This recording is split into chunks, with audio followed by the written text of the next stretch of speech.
You may know him as Kumar, a stoned accountant set on finding a White Castle, or from House, or Designated Survivor, or The Namesake, a whole ton.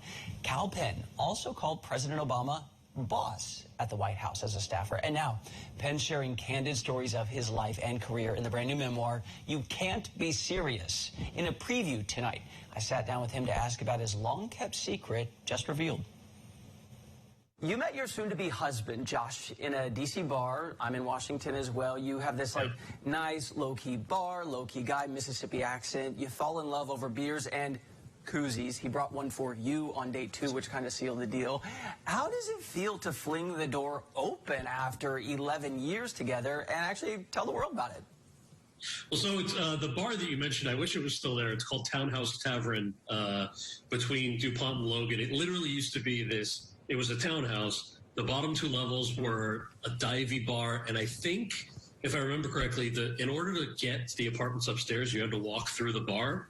So there were people who actually lived upstairs who every day would just you'd see them coming home from work, and it was one of those super quirky DC places that I wish still existed. But yeah, we like I said, we met. We met for a drink, and then our second date was supposed to be. Just come over Sunday afternoon, right? I was a White House aide at the time, so Sundays are kind of your only day that you can really stay home and either work from home or take time off, do your laundry, all that. So he rolls up with an 18-pack of Coors Light, and I had SpongeBob SquarePants on the TV because I'm a romantic, and he changes the channel, puts on a NASCAR race, and then puts the rest of the beers in the fridge, and I was like, did this just happen unironically? I grew up outside of New York City. We don't really watch NASCAR, and this guy from Mississippi rolls into my apartment and touches my TV and puts it on NASCAR. Yeah. So I immediately was like, well, obviously this isn't going to work out, right? He brought 18 beers. I mean, there are going to be 16 left that he can take with him. And we just started having a really great conversation. And first of all, I was kind of interested, and I do talk about this in the book. There was what I thought was a massive explosion in which one of the drivers had obviously been seriously injured. And he just sort of walks off, dusts himself off. I'm like, oh, okay, that was actually pretty cool. That just kind of happens. Yeah.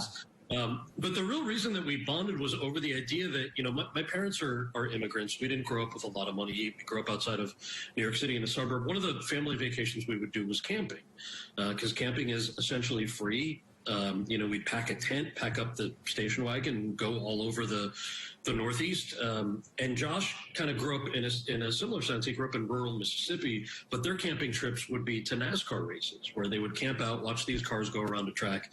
And for people who are 2 totally different humans like Josh and I are, the fact that you can bond off of that shared experience of what it means to be with family through something like camping was actually kind of like an unexpected icebreaker for us to get to know each other. And like you mentioned, we'd been together for 11 years. We've actually been engaged for about 2 years. I know that it seems like it's new because obviously we talk about how we met and the whole NASCAR story in the book, which I'm very excited for people to read.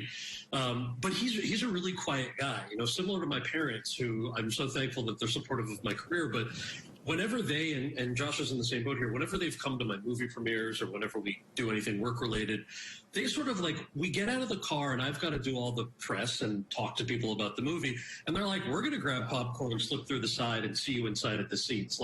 We don't want any of that. So part of the reason that I didn't share early on is out of respect to Josh. And of course, a lot of the stories about my parents in the book also out of respect to them. Then I said, the purpose of writing this book is for the 20-year-old me.